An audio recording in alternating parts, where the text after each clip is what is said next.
All right, welcome everyone to the 2020 Sustainable Food Systems Lecture Series. My name is Meredith Epstein, and I'm a senior lecturer and advisor at the Institute of Applied Agriculture here on campus, or IAA. I run our Sustainable Agriculture program. And for anyone not familiar, the IAA is the 2-year hands-on academic program for those who aspire to work in agriculture industries. And for 10 years now, my Topics in Sustainable Agriculture class, who many of you are part of, have been opening the doors to our UMD community as we've welcomed a variety of experts on a range of hot topics in food and agriculture systems. This was formerly called the Sustainable Agriculture Tuesdays lecture series, but this year we decided to fold the speaker series into one of the College of Agriculture and Natural Resources 5 strategic initiatives.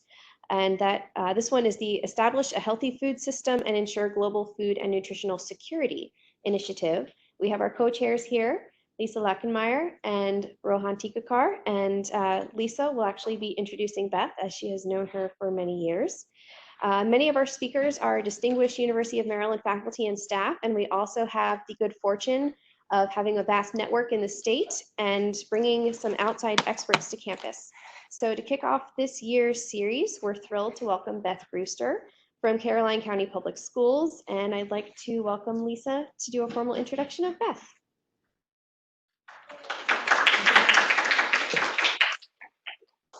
Hi, I'm Lisa Lackenmeyer. I'm the director of the Food Supplement Nutrition Education Program known as SNAP-Ed in the state of Maryland.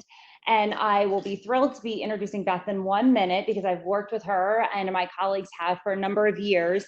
I did want to just talk about the strategic initiatives from the College of Ag for one more second, and just that this is the first event, as Meredith was mentioning, for the Healthy Food Systems and Strategic Initiative.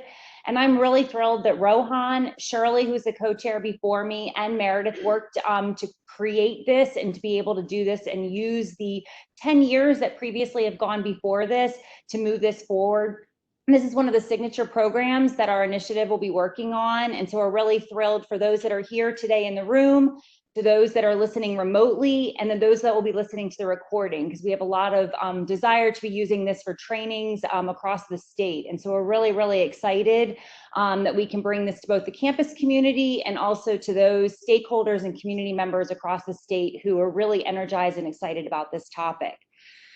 One of the things that we're really interested in is bringing community members to campus and also then bringing this back out to the community. So we're really thrilled that Beth Brewster is able to be here today. Beth is the Caroline County's Public School Supervisor of Food Services, and she's been in that role since 2011. She has a Bachelor of Arts in Political Science from Washington College, which is in Chestertown, Maryland. She's been in the hospitality industry for over 30 years. One exciting thing that she's really done and that she has a lot of passion for is her nonprofit, which she started in 2005, which is the Chesapeake Culinary Center, which focuses on healthy, economically stable families through worksite development. She's a strong proponent from farm to tray, which we'll be hearing about today, in the school food system and addressing poverty. So it really fits beautifully with this initiative and also with our initiative. She lives in Denton with 2 children and 4 dogs. I initially wrote it the other way, so you had a couple extra children. She won the Bronze Turn Up the Beat USDA local award, which is for local produce and summer meals. So she really has strong connections to local farmers and bringing that produce to schools throughout the year, but also in summer meal programs. And she won a national award for that. There's been very few of them in Maryland, so it's a really high honor. She also has won the Chesapeake Food Connection. She won the Rural Innovation Award by Mako in 2018. And she recently won the Darley Traverson Humanitarian Award in 2019. So we're really, really privileged to have her today to hear all about these great, exciting things she's done both in food insecurity and also with local farmers and farm to tray. Welcome, Beth. Thanks, Lisa.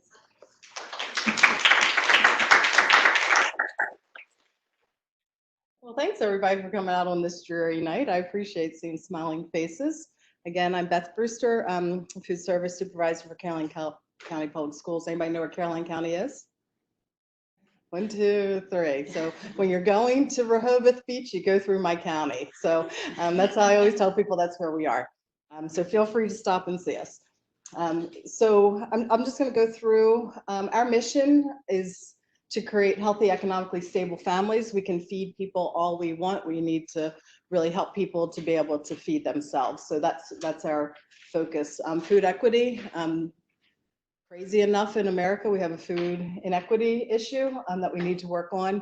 So we're really focused on that. Job training, youth prevention, it all connects. I'll have a chart after this to kind of show you how poverty kind of stems out. Economic development, if we give people job training and we develop our local economy, then our kids can stay, our families can find jobs locally instead of being a society that has to go out and travel far for work. And education is very important to us as well. So this is a chart I had to put together so I knew what I was doing on a daily basis. Basically, as I'm sitting and thinking about, we were kind of going a lot of directions. And I'd like to preface my speaking by saying I have a really good team of people who are passionate about what we do. So all of this is not just me. I have a fabulous team that's behind me that helps me with this, and also a lot of community partners to be able to do all of the things that we do to address the poverty issue. So here are the items that we work on to address poverty, because from poverty, a lot of things stem from that. Hunger, obviously, not getting job skills, prevention, a lot of drug addiction and addictions and things like that can come from poverty. So this is what we're trying to work on. I'm going to go a little through some of these programs with you, and you'll have this. So if you have any questions, I have my card here. Feel free to contact me. So Midshore is considered Caroline, Talbot, Dorchester. So that's our main focus right now. We've been piloting a lot of this in Caroline County, but we're taking that to the Midshore and working with programs like University of Maryland, FS&E, and Midshore Regional Council, local government boards. So we're working with the farmers, this value added piece, to try to get niche products for them, because a lot of times farmers will start on a trend and there's not enough market for it, or they don't know how to market it. So we're working on that piece because we are a farm community. It's our #1 economic driver in Caroline County is the farming. So it's very important that our farmers are farming. Trying to do branding for our local products to make us stand out from the rest of the nation. Farm to table and farm to school initiatives. When we go through, you'll see that we went above and beyond just buying produce. And we've done some really cool things in between. So addressing food insecurity, increasing employment, backyard economic development, workforce development, education. So Caroline County Public Schools is one piece, is a very big piece of this. I'm very lucky to have an administration that sees the big picture and that we can't do everything in the school system. And there's some things that we need to do outside the school system to reach the homes. So this snapshot of my county. I have 9 cafeterias with a Judy Center and a Family Support Center, and they're for children that are age 0 to 3 and their parents. 54% free and reduced rate, which is pretty high for a rural area. 1,900 students are directly certified, and that means that they don't have to fill out a meal application form, that they are already approved by the state. So the state just tells us that those 1,900 students get free lunch. I have over 60 employees. We do an internal catering service, and all schools have breakfast in the classroom. So we do have universal breakfast, which it's been huge for us. So our average participation is 3,800 breakfasts a day, 3,600 lunches. You can tell which is free. We do more. After school meals, we did 46,500 last year, and this is a base of only 5,400 students in the school system. Summer meals, 18,500. So getting product. So when I first started, I was actually loading up my truck and going to the local farms and buying from them and delivering to my 9 schools. And they thought, this isn't going to work. This model is not working. So we actually, with procurement, the following year, required that our produce company purchase locally first. So they went out and made relationships with the farmers. If it wasn't available locally, they could go outside that radius, but then they had to tell us the price point as well, because sometimes it was a little more. We will pay more for local because it's that important to us. So we went ahead and established our relationships with farmers. We need to take this to the next level. So aggregation and delivery, a lot of the local farmers deliver right to my schools or to one location and we'll distribute out. Part of the problem was too having enough product for the schools, because when I'm buying, you know, 300 or 400 pounds at a time. A lot of them couldn't deliver, so we'd have to get from 2 or 3 different farms the same item. Limited time and resources. So when I first took over, we do a farm to school week, and it's always like the 3rd or 4th week in September. Things are starting to not be there. You know, corn, you might be able to get corn at that time. You're moving into some of your fall crops. But you're not getting tomatoes and other crops like that that are more popular. So you're asking us to do farm to school, but they're growing when we're not in school. I mean, that's been the issue.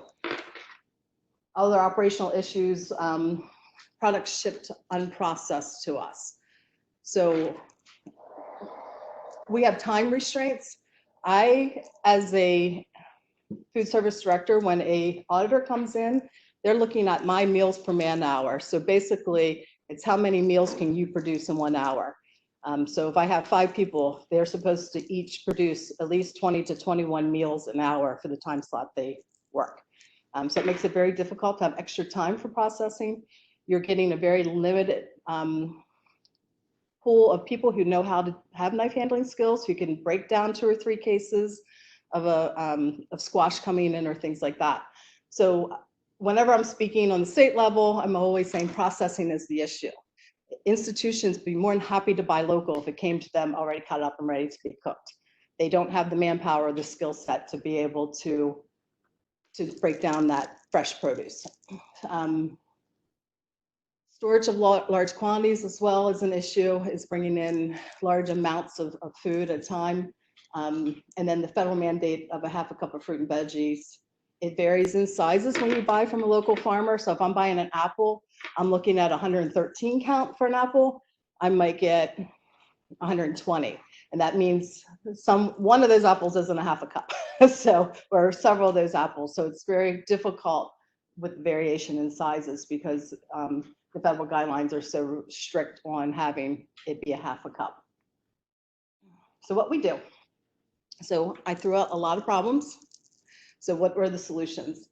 So it's a term of endearment, but my lunch ladies are wonderful, and they only work 182 days a year. So they are trained, safety and sanitation. Most of my ladies have been through some type of culinary training provided by us or by the state. And this allows them extra money in the summertime. So we processed 10,000 pounds of local produce during the summer when the cafeteria was empty. And we bought uglies and overages, what the farmers would not be able to sell. So this allowed us to help them with some of their finances. Also the greenhouse emissions. I mean, I'm sure everybody knows they're grounded under throwing it out in a dumpster that it's causing greenhouse emissions. So it's kind of cool. We ran out of room. That's why we only did 10,000 pounds, because we didn't have any more freezer space.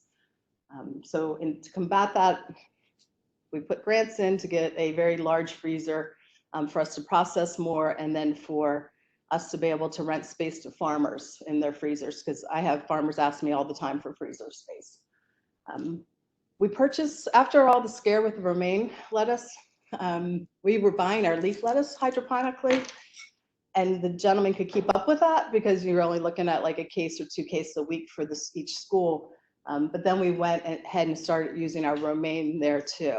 And it is beautiful because the roots come on it and it lasts for 2 weeks. And it's beautiful. But my ladies have to cut it. Before we were buying it cut up in a bag, but now my ladies are cutting it. It's worth it. We work with our ag class. They raise pigs. We purchase the pigs. We send the pigs out to be butchered, and then we put them back into the school system. So we'll put 2,000 or 3,000 pounds of pork, and you can't get more local than that. I'm just saying.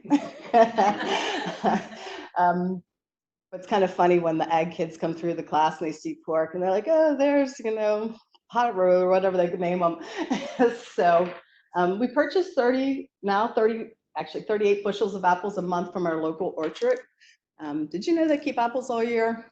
I did not. They have a room, it's kind of refrigerated, and that apple could have been picked a year ago, and I had no idea.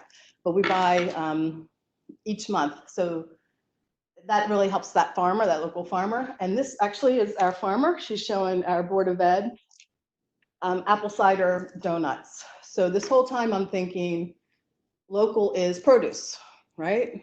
How do we get more produce into the school? But taking the economic part of this, so we worked with Linda Blades, who owns Blades Orchard, to take her apple cider donut and to make it fit the guidelines of USDA. So it took us a few months. We had to work back and forth with the state to make sure that the guidelines fit. At first it was a struggle because we have to have whole grain, and it tastes like cardboard at first. So worked on it. And then in the meantime, we thought we've been processing blueberries. We had frozen blueberries. So we put out a bid for a local baker to make muffins for us with our local berries. So really those two line items for me is probably a mortgage for those two organizations. So that's just feeding back into our economy. And our kids are getting healthier, fresher items anyway. And it was a struggle because it was breakfast in the classroom, so they had to be individually wrapped and taped and sent out. So kudos to everybody involved because it was not an easy task.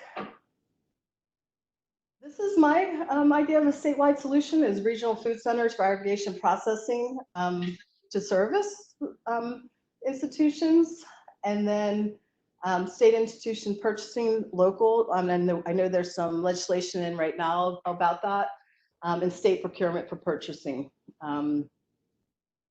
So procurement is an issue if you go over, our threshold's 25,000 a year. So a lot of my farmers are under that, but some of my farmers go over that. So I feel there needs to be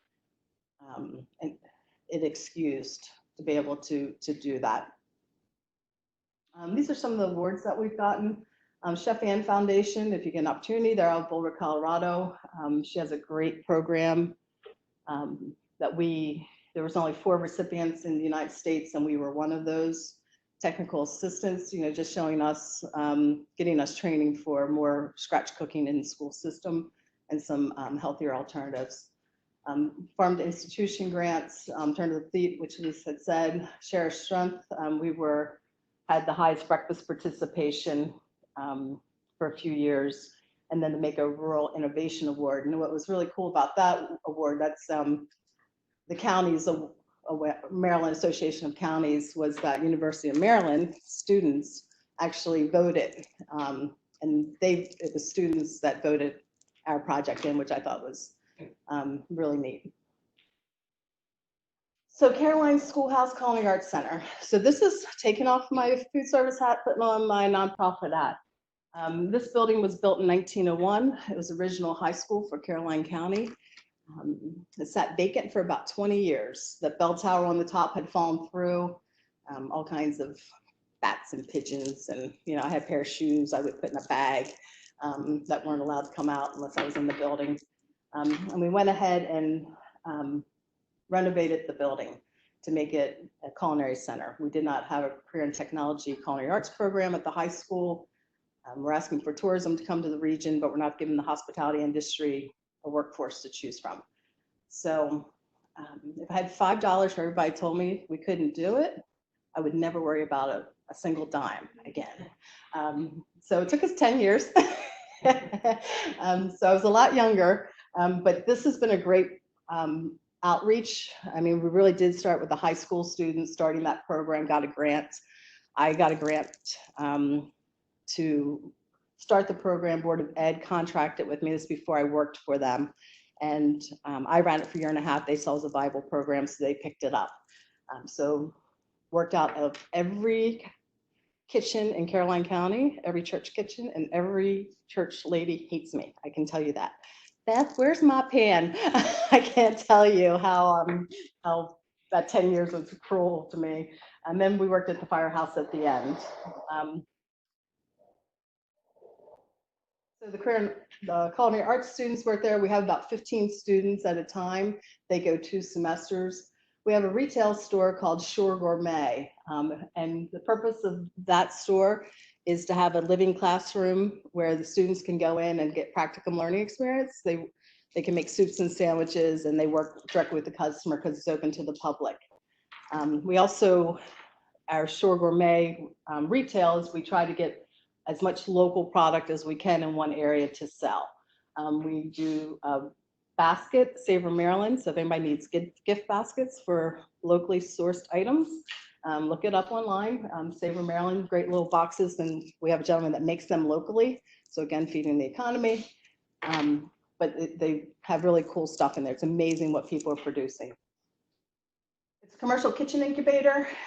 Really, we kind of started that was for the farmers, but other food-based entrepreneurs. So if someone here wanted to make apple pies, sell them nationally, you could rent out our kitchen space and then sell them. You would have to go through all of your state licensing, but it's a health-approved kitchen that you can utilize. We have food trucks that work out of there. Somebody does granola. We have a company doing kombucha because you can smell it coming up the steps because it's in the closet and tubs. Does anybody know what kombucha is? Yeah, so they say to buy local, just like honey, the same benefits. So I've learned so much about kombucha, I can tell you. We have 3 kitchens, a pastry kitchen, a training kitchen, and a restaurant. We do test kitchen for products. We have a small dehydrator and freeze dryer. So we work with a lot of farmers to take their product and to freeze dry it to see how well it does. Aronia berries grow extremely well in our region. And Aronia berry has actually more antioxidants than a blueberry, but it tastes horrible. Like you put it in your mouth, you're like, oh. So we're trying to figure out ways that it can be more palatable. We had one Aronia berry actually come use our freeze dryer. He loved how the product worked out, powdered it, and he actually sells it to a gin distiller. So it's kind of cool just have that little kitchen and that little freeze dryer, what came of it. We do classes for the public. It's a community venue space, and we do catering. Sustainability is right there, but also it's extra opportunity for training for the students. Here's Shore Gourmet. So again, if you're going to Rehoboth Beach, come off the bypass and go to the culinary school and drop in. We start 1-sheet meals, and we use as much local product as we can in there. And so we feed about 500 people a week with those 1-sheet meals. We sell them in for 2 or for 5. So we have like about 40 farmers that we have a relationship with. And so we're looking for broccoli. I'm sorry, what's 1-sheet meals? It's just it's a pan of food that's already cooked, and you just put it in and reheat it and bring it out for dinner. You're welcome. That was a good question.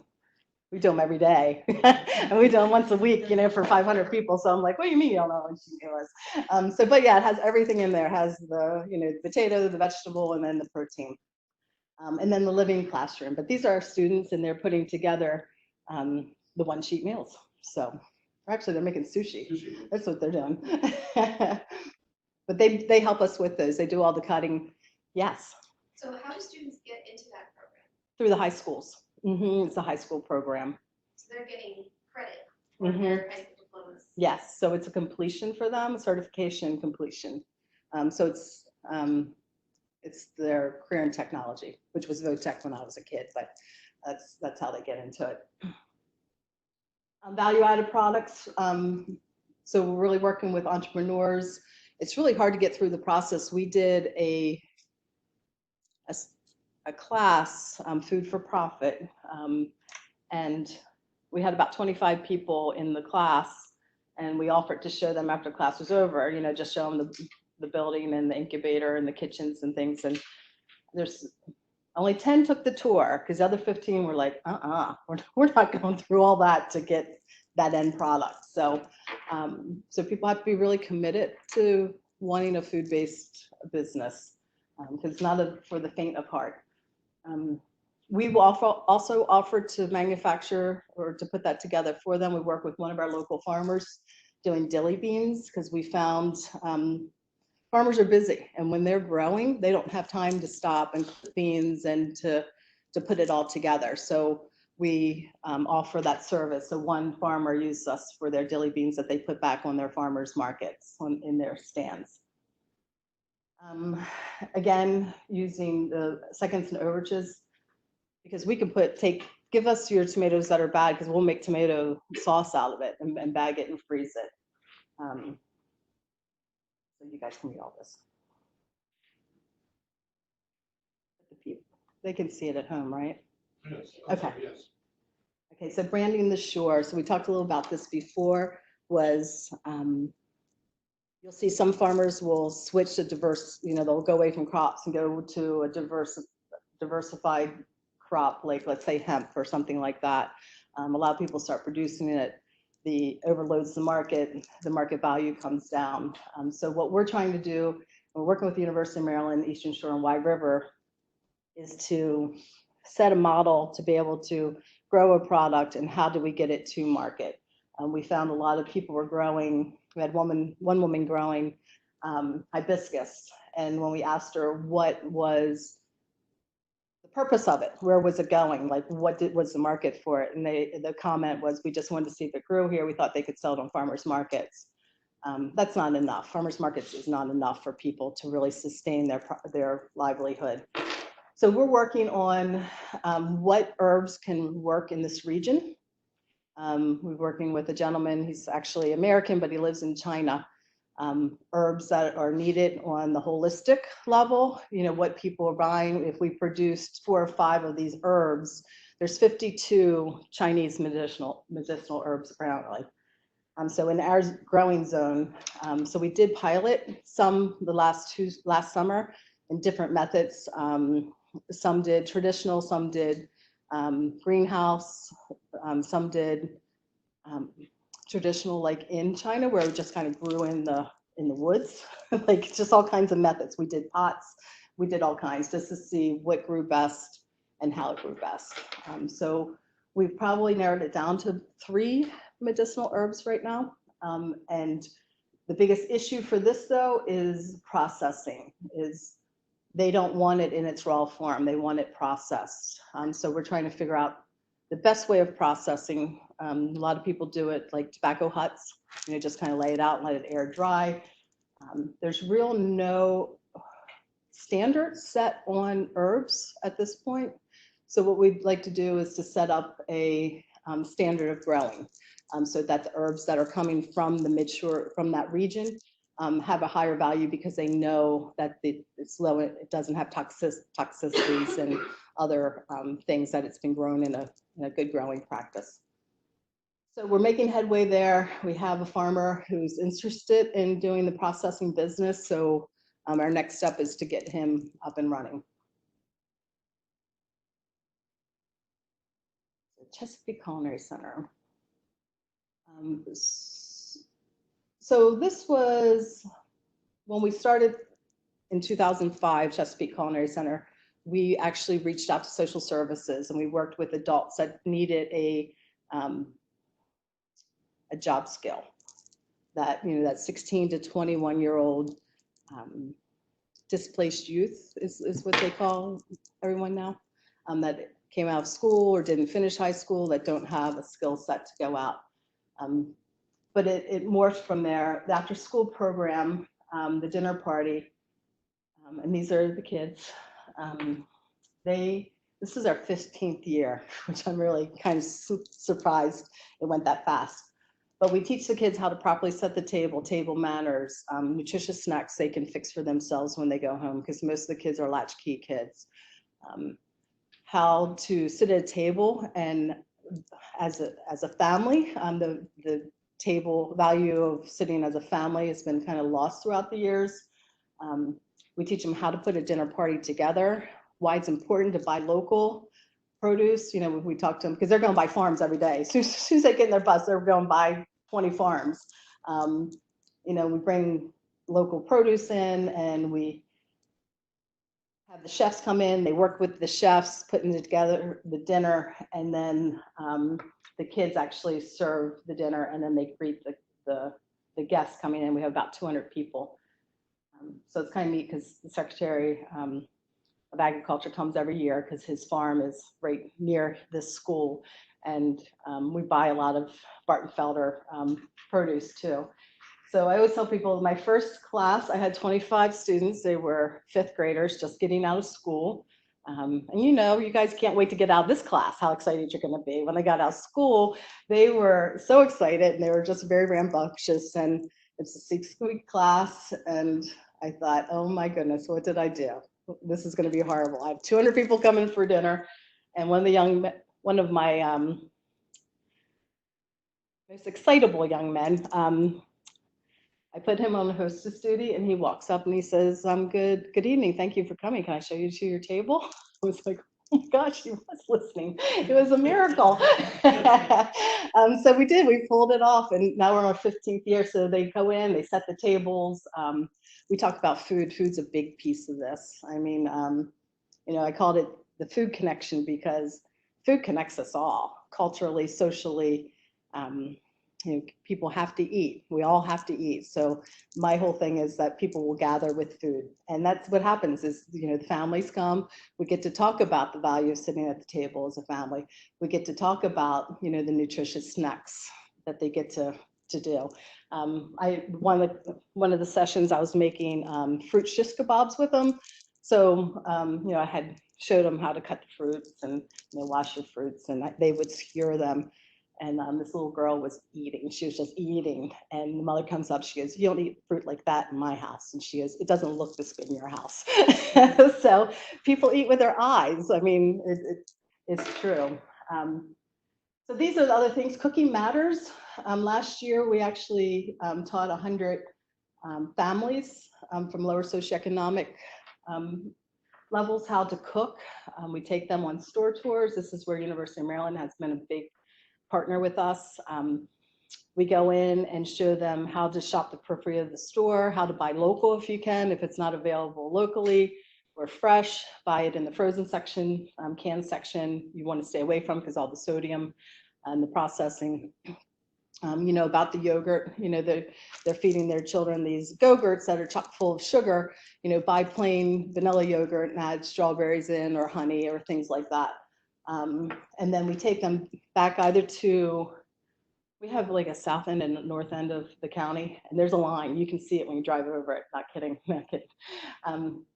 So this is Federalsburg, which is South County. It's their highest free and reduced school. So they'll do classes here. We'll go to the food line and then do the class here. And then on the north end, we'll do the food line there and then go to the culinary center. So we teach them how to take a whole chicken and break it down to get 2 or 3 meals, how to take the bones to make a stock so they can get 2 or 3 meals out of what they're paying like $1.19 for versus, you know, $2.99 a pound for chicken breast. We teach them if pork loin's on a sale to buy the whole pork loin, to cut it down into pork chops to freeze it, and you'll have additional meals from that. Community gardens, I always say, are a beautiful thing, but most people don't know what to do with a fresh vegetable. I mean, you give somebody an acorn squash, they're looking at you like you have 10 heads. So we talk about the different vegetables and different cooking methods of the vegetables and safety and sanitation, knife handling skills to get them comfortable in the kitchen. We have the participants are asking for part 2 of that because they enjoyed it so much. And in the end, we bring the kids in to cook with them. So we do adult classes. We actually did a class last spring for, again, that displaced youth. But we also do classes, random classes. We'll put up like how to make a stock, and anybody can sign up for it. So we're really reaching out to the community as well. summer camps for kids, Food Matters program. That's the boot camp, trying to teach people basic skills so they can get a entry-level position. Coming soon, we're going to work on a professional server program. I find that that's a lost art. My background is food and beverage, and I mean, I've worked in establishments where servers could make 80,000 plus a year in their trade if they were in the right place and were treating it like a profession. So we're going to be working on that next as well. And good summer jobs. I've had a lot of our students go to college, but wait tables or cook in between to make ends meet. And I tell everybody I paid for college by waiting tables. So Caroline Helping Hands, I showed you guys that chart before with the poverty. Welcome. With the poverty, so we decided that I feel like everybody was very isolated in their approach to solving some of the issues that we all face. So how do we bring everybody to the table? So we started Caroline Helping Hands to work on these issues. So did I do that? We just wanted you to get up. Yeah. So we brought together all of the food pantries in the area, the people that do housing for homeless, anybody that had anything to do with the people and trying to make lives better. So part of this was hunger and food desert areas being a major issue on Eastern Shore, and I know they're even in Baltimore City, you have food desert areas. 1 in 4 kids in Caroline County are food insecure. The new word, food insecure. They're hungry. Good nutrition, particularly with breakfast in the classroom. We found less kids were going to the nurses with belly aches or with headaches. They're more engaged in school. Really helps with their brain power. And the health department had some resources, and we put together a resource guide of all of the pantries in Caroline County and the times they were open. We broke it out to north and south, and then on that piece of literature also had other information like a one-stop shop, like a suicide hotline, abuse, homelessness, everything was listed for the county resources. And we found that I'll show you, we have a backpack program, and it went up 20% after we got the resource guide out. So we had backpack going on in the county, and I think most counties do, but usually the teachers do it. They'll like pull together, or there'll be a church that, will do theirs in their community. We worked with Maryland Food Bank. We got a grant from a local foundation to really push Central Backpack Program. So we started out with like 100 students to start. We're up to we're up over 700 now a week. And this has been huge. Yes. Can you explain what a backpack program is? I can. A backpack program is where we send weekend meals home with students in need. So they've been identified by the counselors there because it can't come from my office, and they will put in 2 to 3 meals for the students. Try to put breakfast in there. We put shelf-stable milk in there, cereal, peanut butter. We send home every third week with them, so that we know that they have food during the weekends. We've had I'll never forget one of the teachers, who's a friend of mine. She said a couple summers ago, she had a little boy who was just hugging her. And he's like, "I'm going to miss you so much." And she goes, "I'm going to miss you too. Have a great summer." She goes, I don't want to leave because I won't have food for the summer. And I was like, oh my gosh, it's a reality. I mean, they're struggling for food.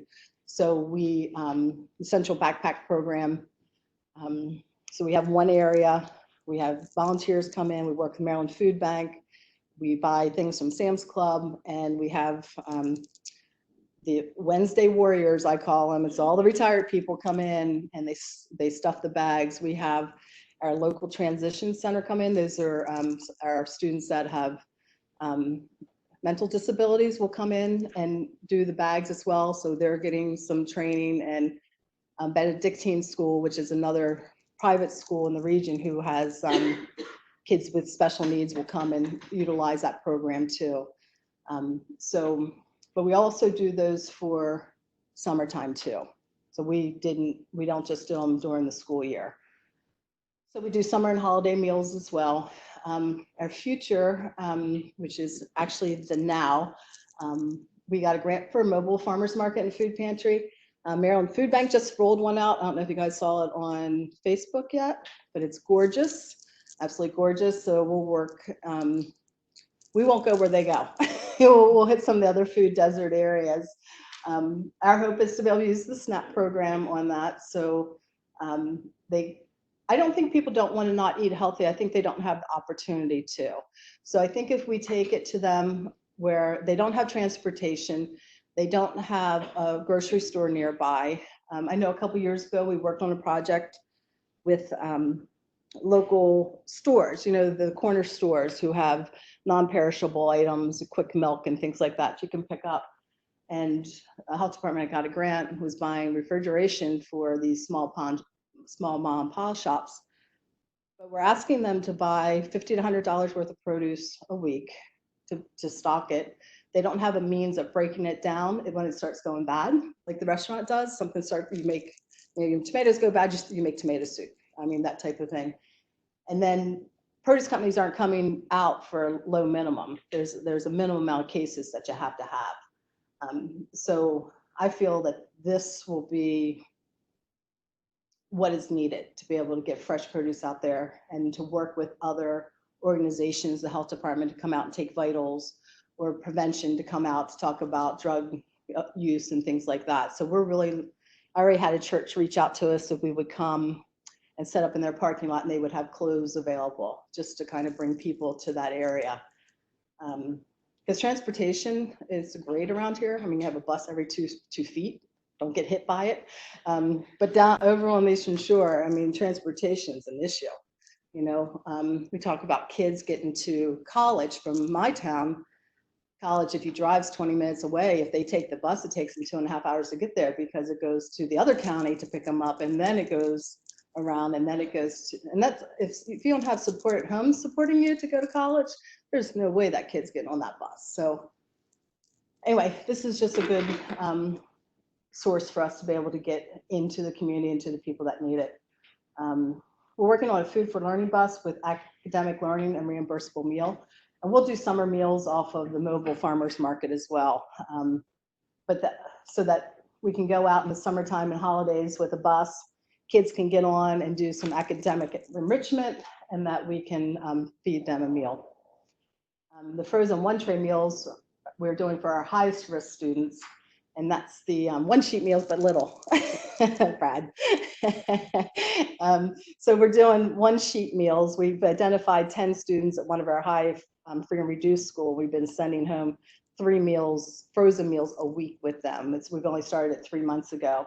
That's repurposing some of the food from the cafeterias too, to cut down on food waste, but also using local produce in those meals as well. So the child's not getting from the backpack program is mostly shelf-stable things, your macaroni and cheeses, your canned chilies and things like that. So they're getting a more nutritious meal out of that.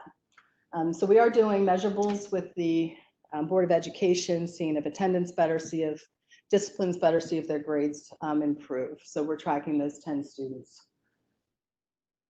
Do I have any questions? Are you tired of hearing me talk yet? All right, why farmers market?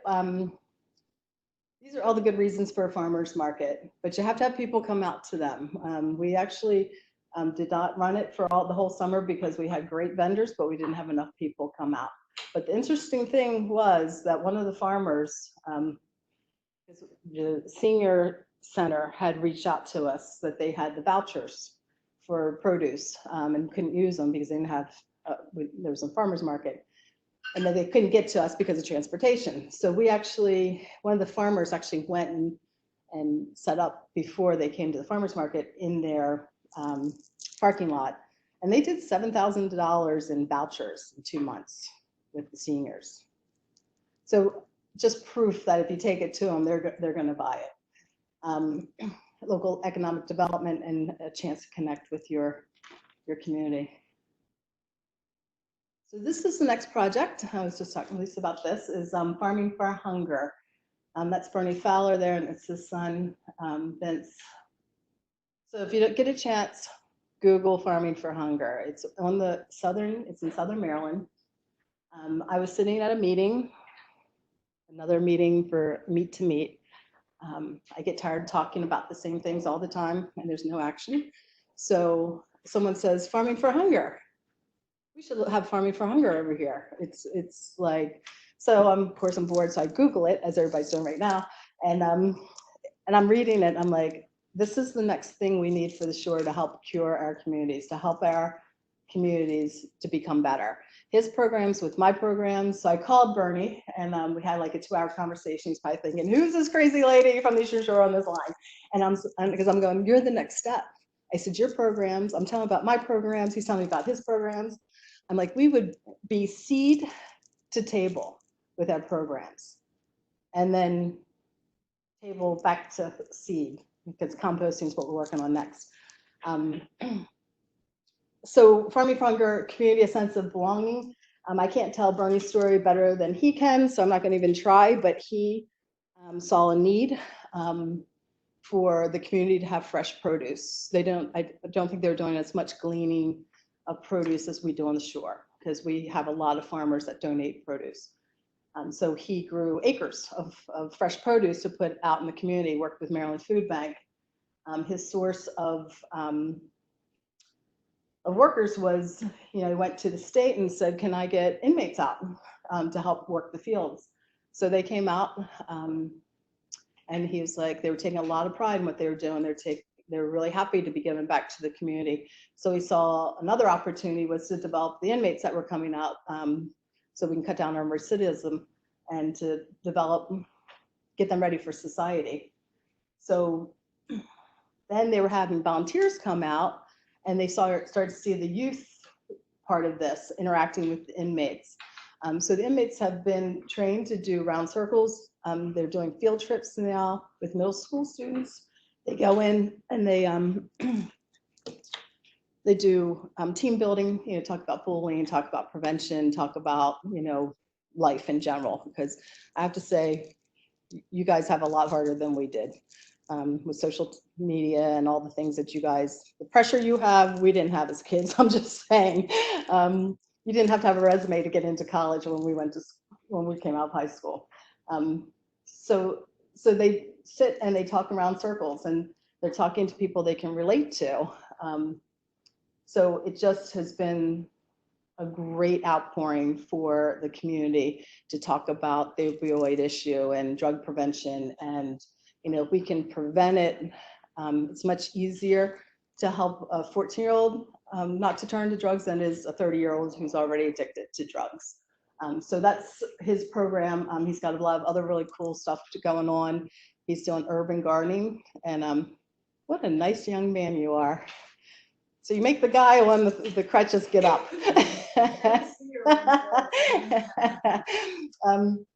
So where was I? So they talk about, the soft skills and job skills, and try to get people focused on getting employed. So he started another program, the urban growing, I'm sorry. So the urban growing, he's been doing urban growing in PG County, took a mall and took the back parking lot and put 60 raised beds for the community to come and to harvest, to plant. And it's not just about planting the physical seed, it's about planting for your soul. Basically it's growing yourself too, not just a plant. Excuse me.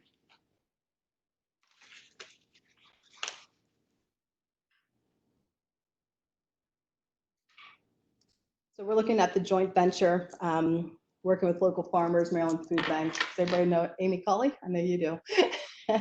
Amy Colley's on the Eastern Shore, and she is in charge of their gleaning, and she will glean like hundreds of thousands of pounds of fresh produce. She gets volunteers. She's an amazing young lady. So again, we would like to get a central aggregation for the produce and processing, so we can distribute it out, not just to school systems, but to hospitals, to other places that serve food. So this is Bernie Farming Your Hunger's other initiative, Growing Matters.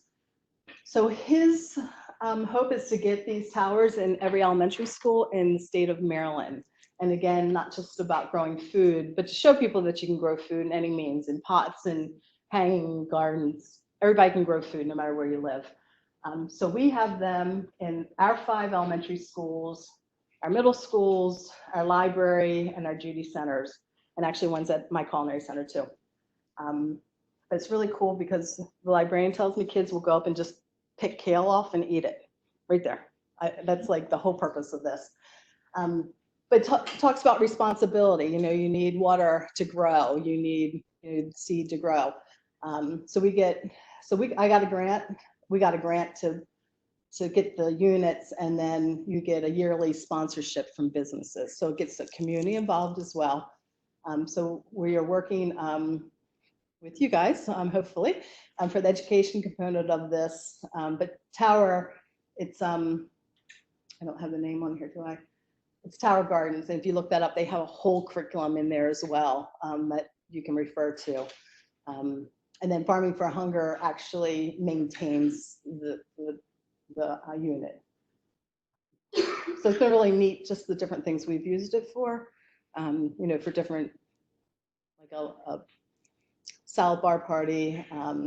We had a young gentleman's club, and they picked it and they made their salads from it. So it's just been kind of neat how it's been utilized. Who doesn't want one of those in your house, huh? That's what I'm saying. So these are my different grant sources and some of my partners, because you can't do it alone. When you do projects like this, you can't do it alone. You need as much support as you can get. It's cute. Locally. So our farmers, I mean, as I said, we have a list of 40 farmers that we work with. These are the people that have donated to us.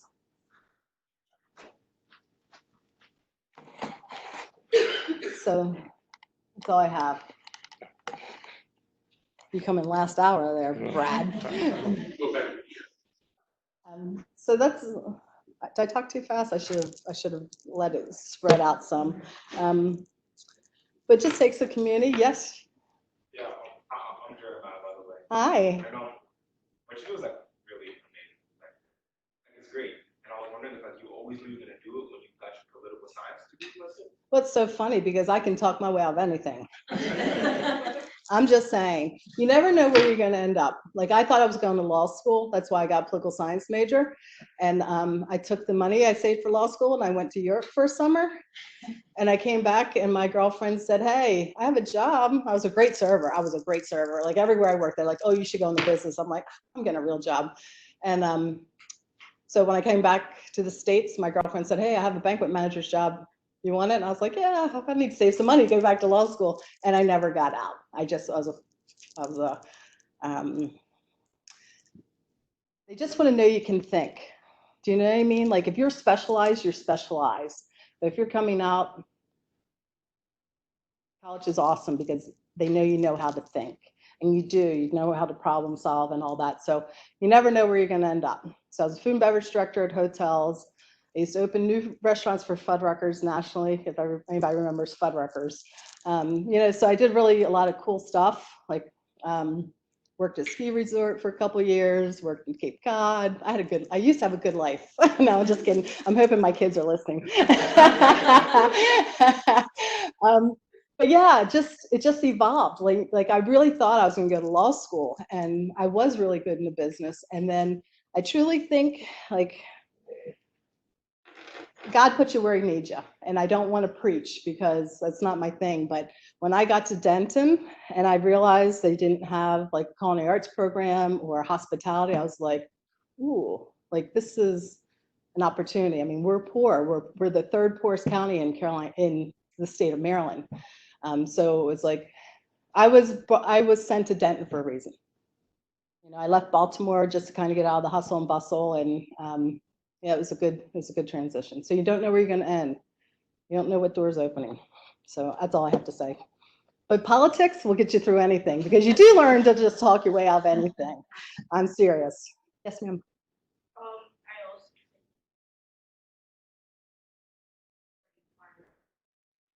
but you were talking about advising like farmers. A lot of farmers like have trouble with like keeping records and stuff. So I was just wondering So how we help to advise farmers. So I have to say, farmers are probably some of the smartest people I've ever met. Oh my gosh, they can do it all. They can do math, they can do predictions. I mean, it's amazing, amazing profession. So advising as far as farmers like to farm. And I talked to the farmer, I went to a seminar, and it's up in Pennsylvania, and it's a co-op. And the co-op went out to all these farmers and said, I need you to, and this co-op went to all the Philadelphia restaurants, the Baltimore restaurants, and got basically orders. What would you order from us? So they went out and met with their 30 farmers and said, okay, they want baby eggplant. You do a baby anything veggie, a chef wants it, I'm telling you. So advising them and not telling them what to do, but if they want to diversify, because we have crop producers. I mean, we have big farmers down there, but we have small, medium-sized ones, you know, with 10-acre farms and things like that. We did the research. You know, we went out and found out what medicinal herbs are going to work, what we can grow, what we can get for it price-wise. So that's what I'm talking about advising, not how to run their operations by any means, but like we think we can sell this for you. And this is the model we're doing. We have to grow it, we have to process it, and we have to distribute it. But we're gonna make you more per acre than you're making on your ground crops, if that makes sense. So I would never tell a farmer what to do, I'm telling you that, because they're strong people. Come on, my questions. I drove all the way over here from the Eastern Shore. Everybody, you're asking me questions. do you guys try to utilize organic foods as well as Well, well, that's a really interesting, organic food versus just traditional was the question. We do not, I'll be quite honest, we can't afford it. As a school system, we visit our farms, but we don't require it be organic. Hydroponic lettuces make me really happy because I know I'm not going to get a E. coli scare with those. But like we had to go to 2 hydroponic farms to be able to produce, but now they're producing, we have a 3rd one producing for us now too. So no, organic is, we don't ask for that. You're last. Yes. Do you know what the medicinal herbs that they narrowed it down? Oh my gosh, I couldn't even begin to pronounce them. You'll have to, my sister actually retired from pharmaceuticals. So take my card, I'll get you in with Roxanne, because there's actually a gentleman, a University of Maryland student, I don't know if you're in the room, that's growing algae. Okay, so he's knocking it out of the park. And we're working with a lighting system too for less expensive lighting instead of all the LEDs in hydroponic and in greenhouses and things. So we're getting excited about that too. We're just listening. We're listening and bringing people to the table because I don't know a thing about farming, a thing. I just know that our farmers have to stay farming because we need food and they need a living. So yes, young lady. Yeah, I just have a question. Like, I'm very aware of packaging. It's like what I know. means. So I'm just curious, like, is that you're prioritizing so much that I can see the challenge in like navigating school district requirements for like giving food to students and stuff like that. But would that be something you'd ever think about to like decrease packaging that you're giving to students? So it's interesting, decreasing packaging is what she's talking about, serving food. I have dishwashers in all my schools. I have one school did not have a dishwasher and we put one in so that we can use reusable trays. So it's kind of, if you ever visit Caroline County, you should come to my schools because we have really good, good food. So we're looking at milk. whole milk dispensers versus the cartons, so that we can cut down on the carbon footprint of that. I don't like put everything in little containers like we were. I'm so guilty putting stuff in little black containers. They look better. We just put it out in bulk in pans so the kids can take as much as they want from it. So we'll have romaine lettuce out every day. We'll have carrots, we'll have oranges, we'll have whatever fruits we have. And they have to self-serve it. We have to make sure they have a half cup of fruit or vegetable. But yeah, so we're very conscious. We're working all the time trying to figure out how to reduce our footprint. And so one school we started composting because a local farmer got a composter, like a big one, like an 80-foot one. And because he had chickens and he wanted to, for his manure. And so he called me and he goes, I want to compost. I'm like, you're 3 years ahead of me. I can't get there yet because we were trying to get things settled with the packaging and fresher produce. And we do something else really cool. We have water dispensers and we use infuse them with fruit and vegetables. So the kids always talk about the spa water at school. And we do use little Dixie cups because little paper ones, I want you to know. So it's kind of funny because they're like, we had spa water today, Miss Beth. So it's cute. But so I keep losing my train of thought. I've been going 100 miles an hour today. I'm not going to lie. So anyway, we are working on the composting. So the one school his kids went to, so he would pick up the compost and take it to his farm because he lived 3 miles away. He got so big. Kraft Foods sends their stuff there. We have all those seafood houses down there. They've been sending their seafood sludge there. He has beautiful compost, but he didn't need mine anymore because our plan was to have all 9 schools within that 2-year period. So now we're looking at doing our own composting at the school because we have a great ag teacher who I get the pigs from. And I called her, I'm like, hey, what do you think about composting? And she's like, well, let's talk to him because anyway, so it just, again, everything just happens, you just got to go with it. So we're going to be looking at being self-composting in our school system, which I'm so excited about. So we made that one school continue to compost so those kids don't know it's going into landfill, which I feel horrible about, but there's no pickup. And that's the problem is I've been to every farmer and saying, hey, do you want to compost? Because there's such a need. Because people don't pick up residential or they won't pick up from our schools because they're too small and too wide. But anyway, so if you want to start a business, I can find it 5 acres. You have to come to the Eastern Shore though. Yes. This is the Carolina County public school system, or at least the schools that you work with. They outsource any of their food production for the cafeterias, or it's all in-house? That's a really good question. We were approached by 2 different organizations to outsource. I don't have the capacity yet. If I did, I would, just because I want our seniors to eat better. I want them to have better quality than some of the meals that they're getting, just more local things, more, we're working towards that. We just don't have the room yet. But yes, very good question, because it's about sustainability too, and it's about getting better food into the people that need them. So that's a really good question. That was a really smart question, thanks.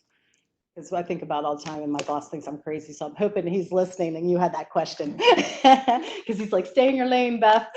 But it is something to think about. Somebody over there, yes ma'am.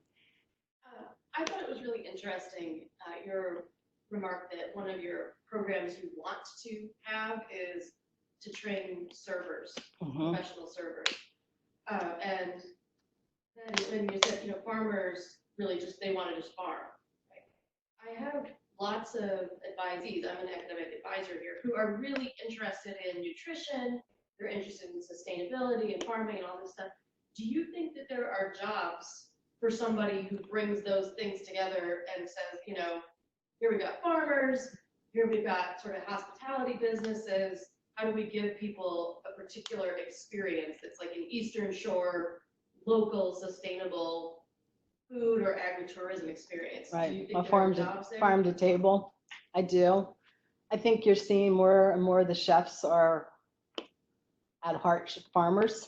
Do you know what I mean? You're seeing I mean, they're picking right from whatever they're growing. And they're getting that relationships with the local farmers. But I see that. I mean, I see the culinary world is amazing to me watching it over the years, because in Europe, chefs were always revered. I mean, they were like, and they never were here except for until Food Network came around 15 years ago, and it really changed the industry.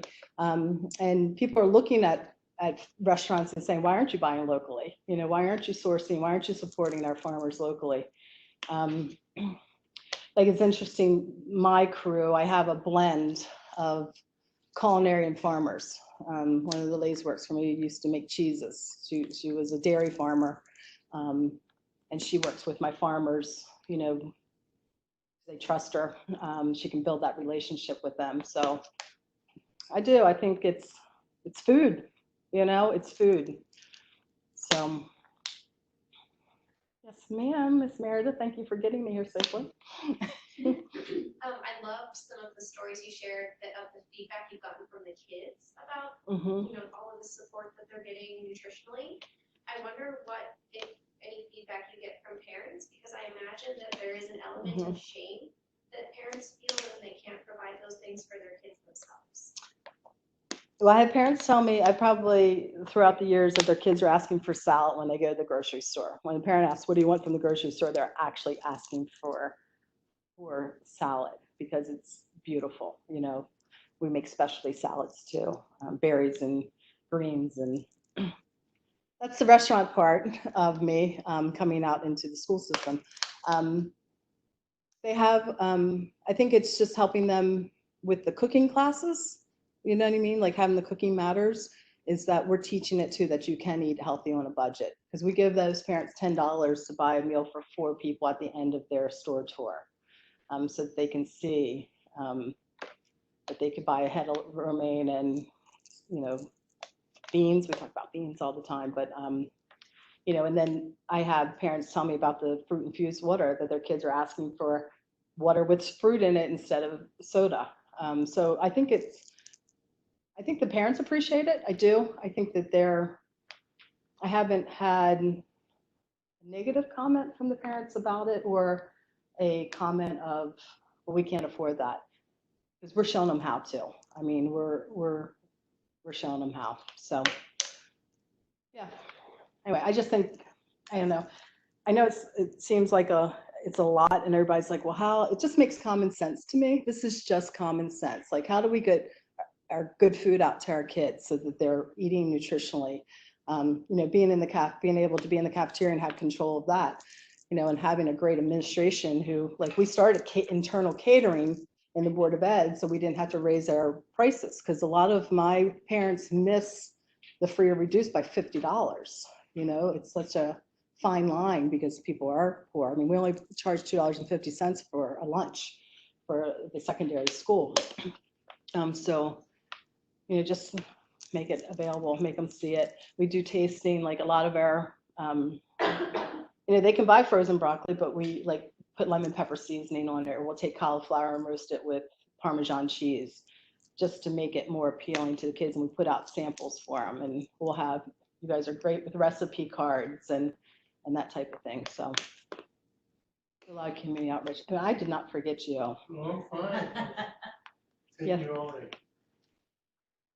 Wondering that when it comes to, I absolutely understand that there's food insecurity, but when it comes to balancing between the food insecurity and the environmental concerns, going back to the packaging question that we spoke about, and the fact that we know that when it comes to the animal-based products, so the methane, carbon dioxide, or water, or all the other resources which are being used.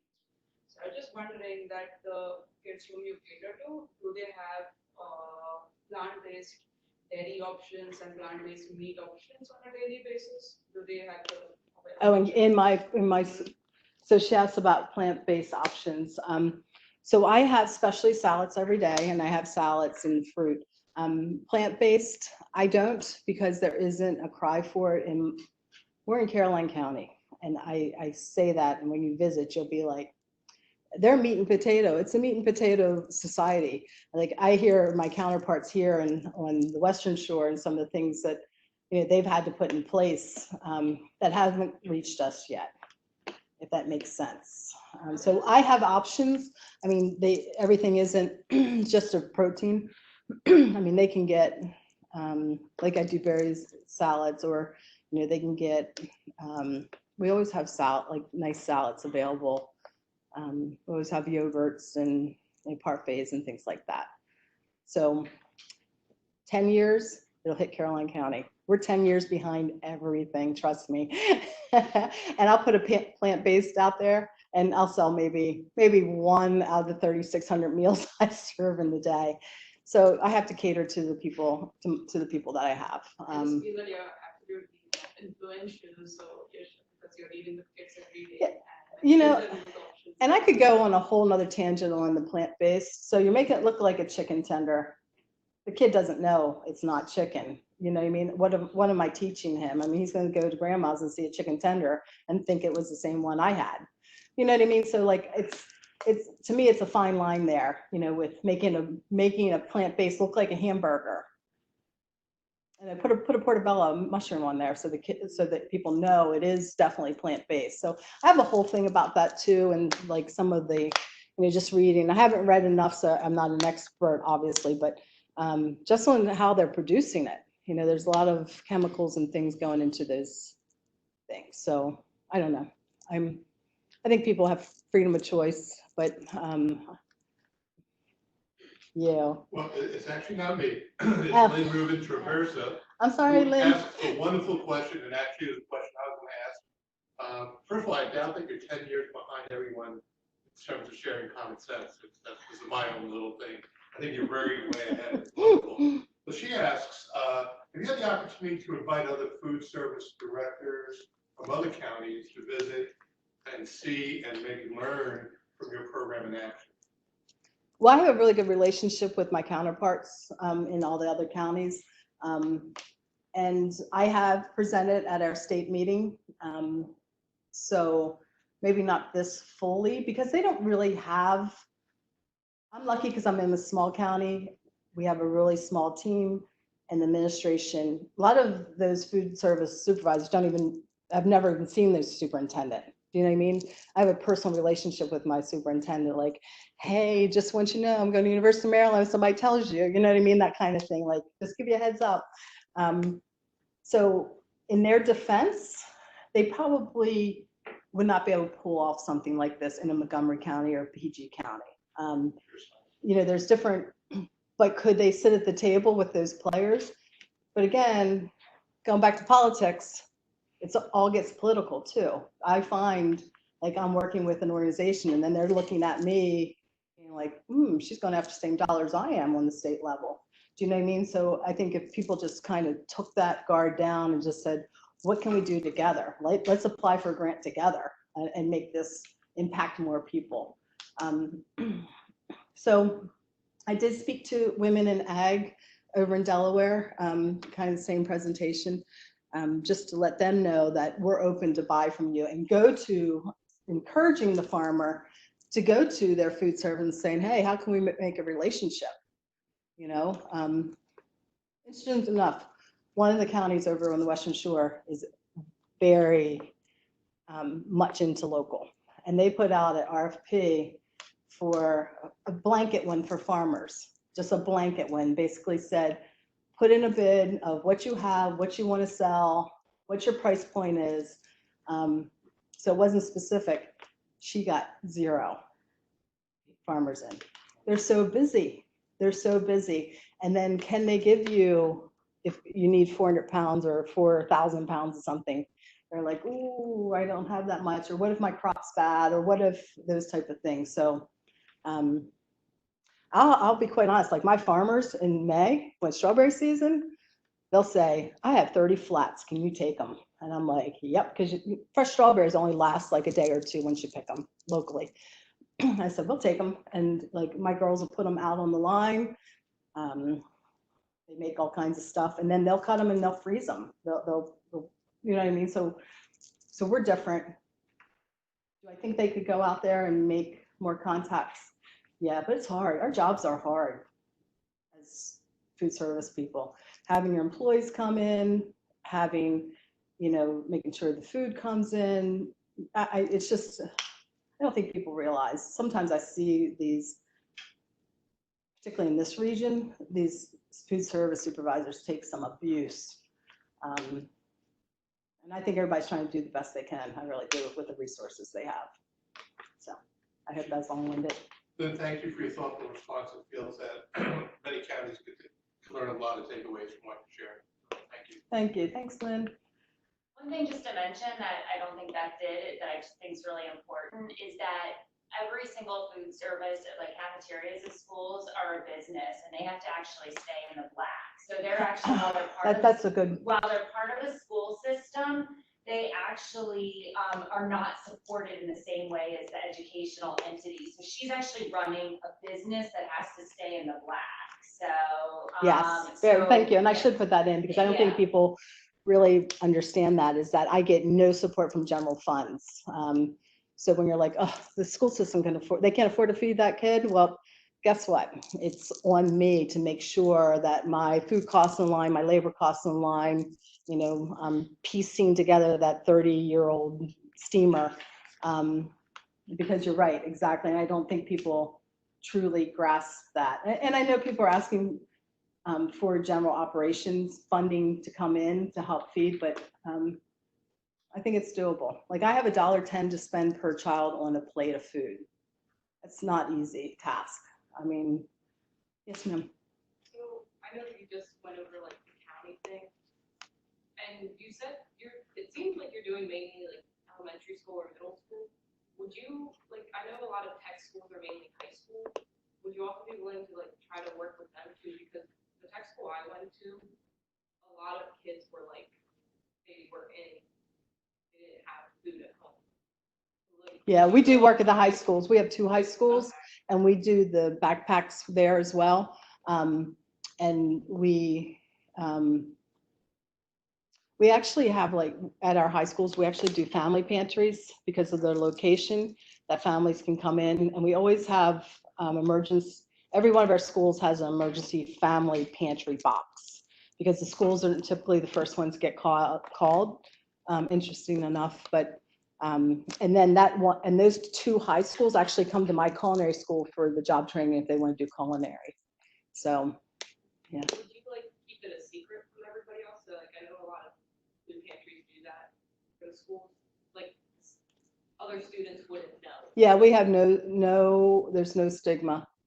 Definitely. I think we're really good about that. And that's why I really like the universal breakfast, because there is no stigma. It's not the kid that went to the cafeteria. Most people know that was the free kid that went to the cafeteria to get the breakfast in the morning. Now nobody knows because everybody's going to the class, they're getting settled, they're getting their meal. I should have brought the packets. We did Maryland Meals for Achievement is that program. It's for breakfast in the classroom. And so they had on February 14th was their MFA Appreciation Day. And I got stacked like this high of elementary school kids because they had heart and said, why do I like breakfast? And I tell you, some of them had me nearly in tears. Just my belly's full and I can think. I don't have to worry about being hungry until I get to lunch. Just really powerful stuff just from that half a cup of fruit and the milk and you know what I mean? It's the impact it has. So, but we try to have no stigma. We don't make people wear bracelets. Somebody told me that the other day. I'm like, what? In today's age? I mean, I could see 15 years ago when you didn't have point of sale systems.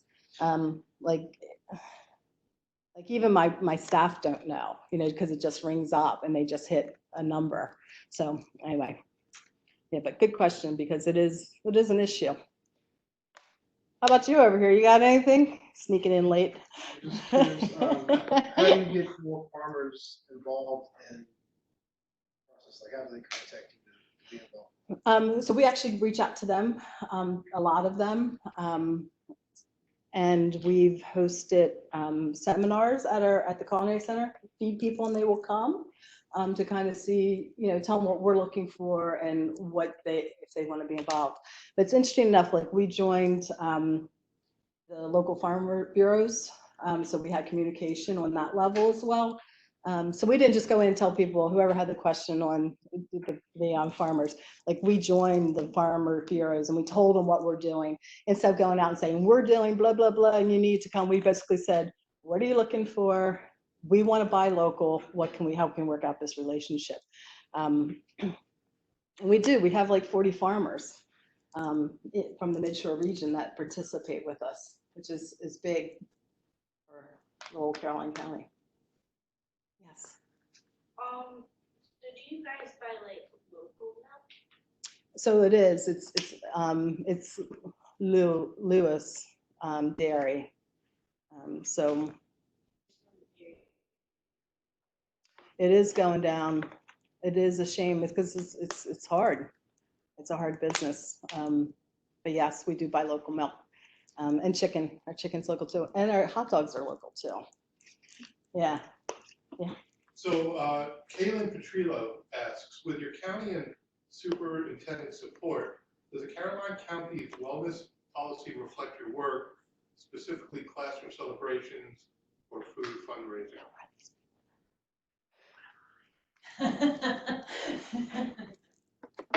Hello, welcome to come to a board meeting. We have a good wellness policy, but we are not dictating to the general public of how to celebrate. And that's where politics come into play right there. Did you hear it? Okay, I'll tell you the meeting after. Yeah, so we do have a wellness policy, but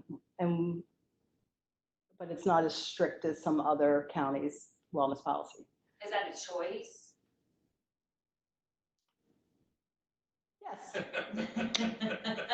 It is a choice. It's just everybody can't agree because, people are used to going in and taking a dozen cupcakes into their kid's birthday party or to, the holiday parties and things like that. Again, we're 10 years difference, and I say that, but we have a very small knit, great community that moms are still baking things for their kids to take. I mean, it's, but we do have a good wellness policy. Like our kids are allowed to carry water. A lot of school systems don't allow that. We have a great employee wellness program where they can earn points and actually dollars, and it includes with the students, it trickles down to the students with a lot of, great events. And we talk about nutrition all the time. We have Field to Play 60 in a couple of our elementary schools, and they'll go over the menu and what some of your better options are for the day. So that type of thing. So I think we're really promoting the wellness. Yeah. Yes. So as far as logistics go, working with local farmers or have like smaller operations, how do you sort of weather the storm of just a bad season for a certain crop or just chance events that might impact that pipeline of food getting into the system? Then we're buying from Cisco. Do you know what I mean? I mean, that's the bottom line. If I have broccoli on the menu, the way the USDA regulations play out, and that they're actually changing, but like we have to serve a certain amount of green leafy vegetable. So if my farmer can't provide that broccoli that week, then we're using broccoli from Cisco.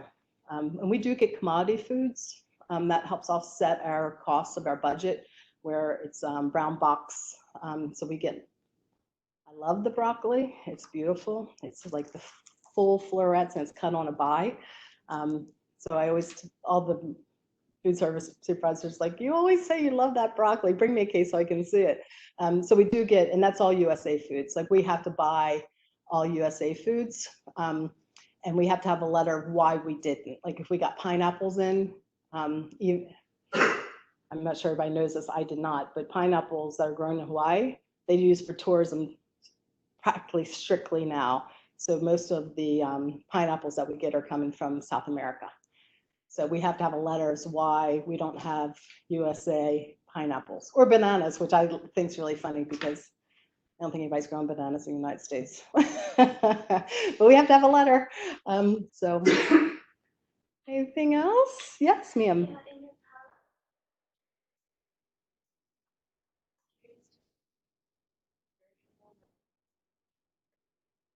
Well, that's a very interesting question. So far, when we had our, the farmer's market was all just produce.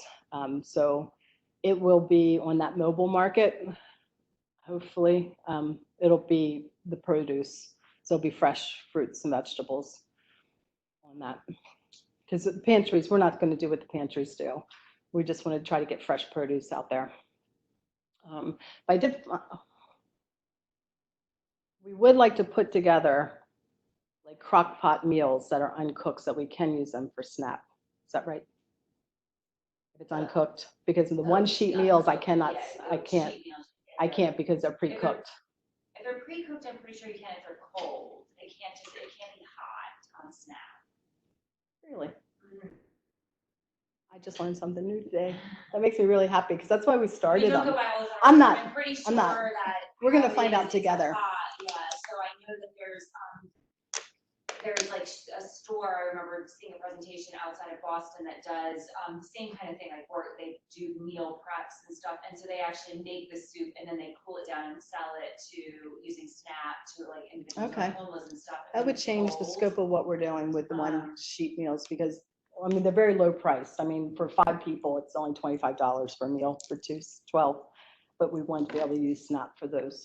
So I'll have to look more into that. Yeah, so I'm pretty sure it's already prepared hot meals. And so I think the key in there is hot. Okay, it's good to know. Yes. Anything else? Anybody else? You guys were great. Yeah, good audience. Thank you. Yeah, thanks, you guys. That's good. And I do have cards up here, so if anybody wants to contact me.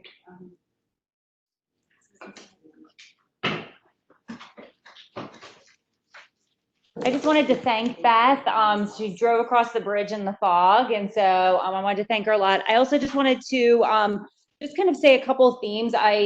Being a community person, the idea of all the community links that she shared in her presentation, while, obviously she is, a pioneer doing all this amazing work, I think it's really important to see all of the different community members, community groups, all the farmers, and that really, kind of that concept of it takes a village to do this amazing, amazing work. And so I think that's a really vital. And then I think it's also just really critical, at least for me, the lens of the connection between agriculture, food insecurity, and economic development that really resonated throughout her presentation. And so while she works with a school system, so you kind of think kids, but kind of just that work of just kind of food, farm, food insecurity, and then also how it was really with that lens of economic development, and how all of those things can intersect and really lift up a community in just numerous different ways. And so I don't think many people in Beth's position kind of look at their role with that kind of amazing lens. And so I really commend her for that and her vision to do that. And so thank you so much for sharing your vision with us today. I really look forward to, kind of all these people learning about it, but also to be able to share the presentation widely to people that we work with in FS&E, but also those in the College of Ag, since I do think you shared some really valuable information and tidbits. So thank you so much for your time today. Thank you.